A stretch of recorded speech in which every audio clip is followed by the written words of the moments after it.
अब सुनो भाई मेरी बात सुनो, अरे अब सुनो ध्यान से।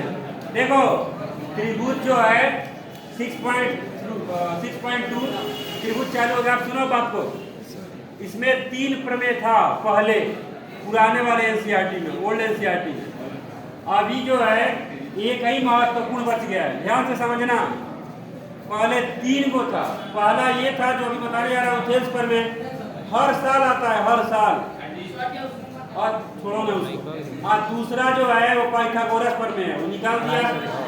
और तीसरा है कि यदि 2 त्रिभुज जो है सर्वांगसम होते हैं तो उनके क्षेत्रफल का अनुपात जो होता है उनकी संगत भुजाओं के अनुपात के वर्ग के बराबर होता है, वो भी निकाल दिया। समझ में आ गया? लेकिन यही है सिलेबस में एक ही महत्वपूर्ण प्रमेय। हम ही नहीं कह रहे हैं कि और प्रमेय नहीं है, लेकिन एक ही महत्वपूर्ण प्रमेय त्रिभुज में बस यही है। पेपर में आएगा तो यही है।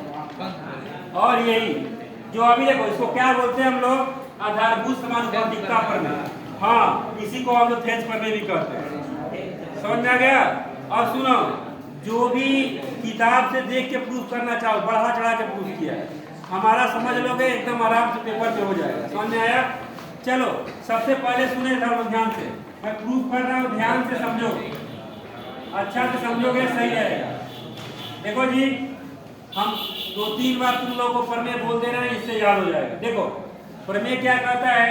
किसी त्रिभुज में, ध्यान से समझना, किसी त्रिभुज में एक भुजा के समांतर, किसी भी एक भुजा के समांतर, चाहे इसके चाहे इसके चाहे इसके, समझ में आया? किसी त्रिभुज में एक भुजा के समांतर यदि कोई रेखा खींची जाए, क्या बोला मैं? किसी त्रिभुज में एक भुजा के समांतर यदि कोई रेखा खींची जाए तो वह शेष दोनों भुजाओं को समान अनुपात में विभाजित करता है। समझ में आ गया? एक बार, 2 बार हम बोल दे रहे हैं, तुम लोग याद कर लो, फिर लिखवा देंगे। सही है ना? देखो याद करो, क्योंकि पेपर में आएगा तो ये कम उम्मीद है कि वो कहेगा कि आधारभूत समानुपातिकता प्रमेय प्रूफ कीजिए, ये नहीं कहेगा। वो पूरा यही बात लिखेगा। तो जब तुम जानोगे तभी ना प्रूफ करोगे। वो कहेगा कि किसी त्रिभुज में एक भुजा के समांतर यदि कोई रेखा खींची जाए तो वह शेष दोनों भुजाओं को समान अनुपात में बांटती है। समझ में आया? एक बार और सुनो, किसी त्रिभुज में, और एक बात और बता रहे हैं, अगर तुम लोग प्रमेय प्रूफ कर लिए, एक भी सवाल इसका फंसेगा नहीं, सारा सवाल लग जाएगा, एक एक सवाल। समझ लो, किसी त्रिभुज में एक भुजा के समांतर यदि कोई रेखा खींची जाए तो शेष दोनों भुजाओं को समान अनुपात में बांटती है। अब यानी कि हमें सिद्ध करना है। अभी मैं प्रमेय लिखवा दूंगा, तो टेंशन ना लो, लेकिन याद हुआ, कुछ स्ट्रक्चर बना ना दिमाग में, कुछ तो याद हुआ। अब सिद्ध करना है ABC, यानी DE, यानी मेरे को यहाँ पे सिद्ध करना है कि यदि जो है, मैं क्या बोला हूँ, जल्दी करो, एक भुजा के किसी त्रिभुज में एक भुजा के समांतर, यानी मेरे को पता है कि यह भुजा इसके क्या है, समांतर। यानी हमें सिद्ध करना है कि AD बटे BD बराबर AB बटे EC। हमें क्या दिया हुआ है? एक भुजा के समांतर, यानी हमें दिया हुआ है, तो पहले को दिया हुआ लिख देना चाहिए था। मैं यहाँ लिखूं, समझ जाओगे ना? समझो सब लोग, उतारने का क्रम है, पहले दिया लिखेंगे, फिर क्या दिया हुआ है हमें? BC जो है वो समांतर है किसके? ठीक है? यानी कि किसी त्रिभुज में एक भुजा के समांतर यदि कोई रेखा खींची जाए तो वह शेष दोनों भुजाओं को समान अनुपात में। अब यही प्रूफ करना है। अब मैं प्रमाण लिख रहा हूँ, देखो अच्छा से सब लोग, पास होने का, देखो पास होने का एकदम अचूक, यही सब अचूक उपाय है कि त्रिभुज में यही एक टॉपिक पढ़ लोगे तो 100% डिमेल फल जाएगा।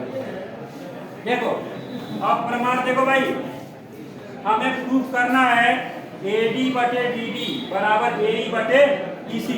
अब सुनो, AD जो है, AD लाना है ना ऊपर, तो AD कौन से त्रिभुज में आएगा? त्रिभुज ADE में, ADE तो लिखेंगे, ध्यान समझना, एरिया त्रिभुज ADE, एरिया मतलब क्षेत्रफल, त्रिभुज ADE का क्षेत्रफल बराबर, मेरी बात ध्यान से समझना, ADE का क्षेत्रफल जो है वो बराबर होगा कि नहीं AED के? समझ आ रही बात? अगर पहले लिख देना एरिया त्रिभुज AE। अब सुनो, तुम लोग कह सकते हो कैसे जाने शुरू, इसमें क्या चाहिए AD, तो मैं मान लिया ADE और इधर क्या चाहिए AE।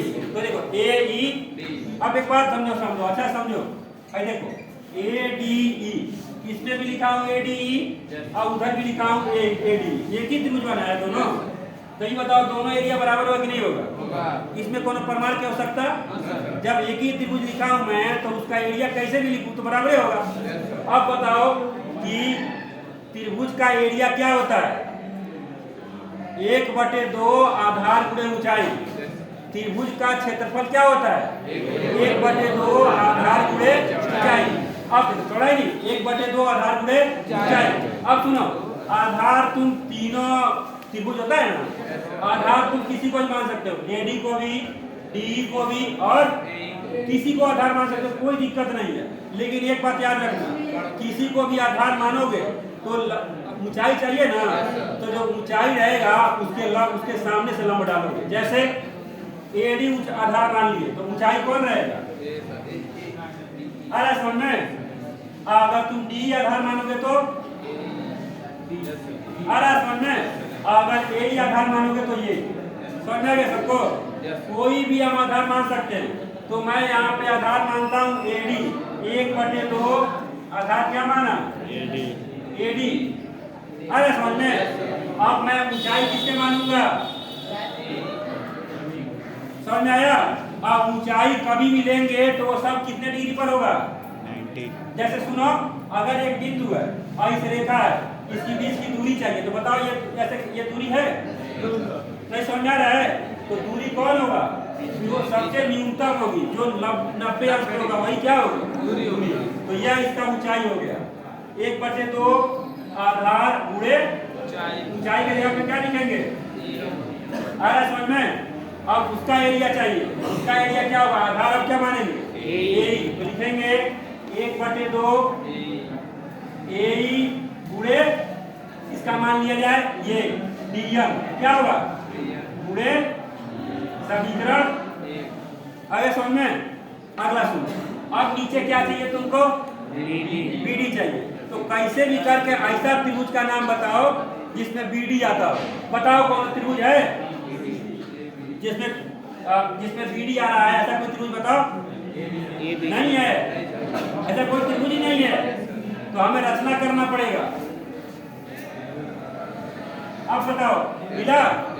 अब कौन सा त्रिभुज मिल गया? BD। अरे समझ में, तो लिखेंगे एरिया त्रिभुज BD। अब बताओ काहे हम रचना किए हैं? क्योंकि हमको BD चाहिए ना। कहाँ से आएगा BD? इसलिए समझ आ गया। अब उधर क्या चाहिए? अब बताओ इसी को त्रिभुज में आ रहा है? नहीं आ रहा है, इसके लिए क्या किया जाएगा? आगे समझ में, तो क्या लिखेंगे? बराबर BDE बराबर होगा त्रिभुज एरिया त्रिभुज CEE। अब देखो, अगर ये बात बता दिए तुम लोग तो समझ रहे, जान रहे। बताओ ये कभी बराबर होगा? ऐसा नहीं है जो मन करे तो लिख दो सब बराबर होगा। भाई तो समझ में आ रहा था क्यों बराबर है, काहे बराबर है? अरे यार एक ही त्रिभुज की बात कर रहे थे हम। देखो ADE, तो इसमें तो नहीं कोई दिक्कत है, लेकिन E काहे बराबर होगा ये कोई मेरे को बताए। ऐसा थोड़ी होता है कि जो आप लिख दिए सब बराबर है, ऐसा थोड़ी होता है। बताओ ये काहे बराबर है? ये वाला एरिया काहे बराबर है? बताओ ये तीनों त्रिभुज काहे बराबर है? समझो आप अच्छा से, देखो जी ध्यान से। ये देखो, मान लो कि मैं एक त्रिभुज बनाया हूं, ध्यान से समझना। और ये एक त्रिभुज है, ध्यान से समझो। आई समांतर रेखा है, अच्छा से समझना तभी समझ में आएगा। इसीलिए तुम लोगों से कह रहा हूं, किताब में ये डेंजरस प्रूफ किया है, डेंजरस तरीके से, ये समझ में नहीं आएगा। भाई देखो, देखो मान लिया कि ये दोनों समांतर रेखा है और अब जो त्रिभुज का एरिया होता है क्या होता है? 1/2 आधार गुणे ऊंचाई। अब देखो भाई दोनों समांतर है, तो समांतर रेखा में ऊंचाई सदैव बराबर होता है। और इसका आधार ये देखना AB, इसको मान ले C, इसको मान ले D, ध्यान से समझना। तो इसका लिखेंगे ABC का एरिया चाहिए तो क्या लिखेंगे? 1/2 आधार गुणे ऊंचाई। तो देखना 1/2 आधार क्या माना ए बी, आई दोनों समांतर है तो इसका ऊंचाई अगर यच होगा तो यच लिख दे रहा हूँ, और इसका भी अगर एरिया चाहिए तो क्या लिखूंगा 1/2 ए बी गुणे यच। बराबर हुआ कि नहीं हुआ? यानी कि सुनो, अगर समांतर रेखा का अगर एक ही आधार है तो उनके बीच कितना भी त्रिभुज स्थित है सबका क्षेत्रफल क्या होता है? बराबर होता है। यहाँ देखो क्या देख रहे हो तुम लोग, क्या देखो यहाँ पे देखो जी, ये देखो ये समांतर है कि नहीं है, पहले ही दे दिया है। तो देखो एक ही आधार, क्या बोलते हैं, एक ही आधार और एक ही समांतर रेखाओं के बीच स्थित त्रिभुजों का क्षेत्रफल आपस में क्या होते हैं? बराबर होते हैं। याद करो, एक ही आधार और एक ही समांतर रेखाओं के बीच स्थित त्रिभुजों का क्षेत्रफल आपस में बराबर होते हैं। तो यहाँ मैं दिखाऊंगा कि ये क्यों बराबर है। लिखेंगे एक ही आधार, एक ही आधार क्या है? एक ही, वो आधार कौन सा है? DE। एक ही आधार क्या है? DE। और एक ही समांतर रेखा, DE समांतर है किसके? बढ़िया समझ में आया? एक ही आधार और एक ही समांतर रेखा के बीच चलो स्थित त्रिभुज पर बराबर होते हैं, इसीलिए मैं दोनों क्या कर दिया? बराबर कर दिया। अब देखो समझो भाई, ये त्रिभुज देखो BDE, इसका त्रिभुज चाहिए तो क्षेत्रफल क्या होगा? 1/2 आधार कौन है? DE। गलत, DE नहीं लेंगे, कौन लेंगे? BD। समझ आ गया? क्यों? क्योंकि मेरे को क्या लेना है? अब सुनो, देखो ये त्रिभुज है, अगर इस त्रिभुज में ABC, इस त्रिभुज में अगर आपको ऊंचाई चाहिए तो किधर से डालेंगे? इधर से। अगर हमारे पास ये त्रिभुज है, ये त्रिभुज अधिकोण त्रिभुज, इसका ऊंचाई किधर से आएगा? बताओ, इसका ऊंचाई कहाँ से लेंगे हम लोग? इसका ऊंचाई लेंगे हम लोग पीछे से। अगर अधिकोण होता है तो उसका ऊंचाई जो है यहाँ से लिया जाता है, आधार कहीं ले सकते हो, लेकिन ऊंचाई किधर जाएगा? नीचे। तो उसी तरीके से BDE है तो 1/2 आधार किसको लिया? BD, और ऊंचाई कौन होगा? BM। क्या होगा? अब देखो 1/2 CD का आधार क्या लेंगे? EC, और ऊंचाई क्या लेंगे? इसका पीछे देखो DN। समीकरण 1, समीकरण 2। अब देखो भाई ध्यान से, यहाँ लिखेंगे समीकरण 1 भागा समीकरण 2। लिखो 1 का मान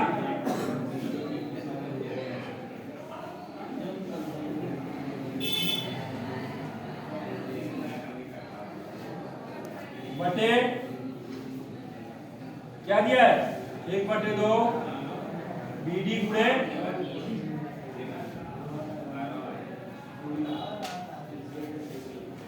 DN से DN, DN से EN बढ़ गई, बढ़ गई। AD बटे बराबर AE बटे, और यही हमारा क्षेत्रफल में। समझ में आ गया? ठीक है ना? बस यही समझना था कि ये क्यों बराबर है।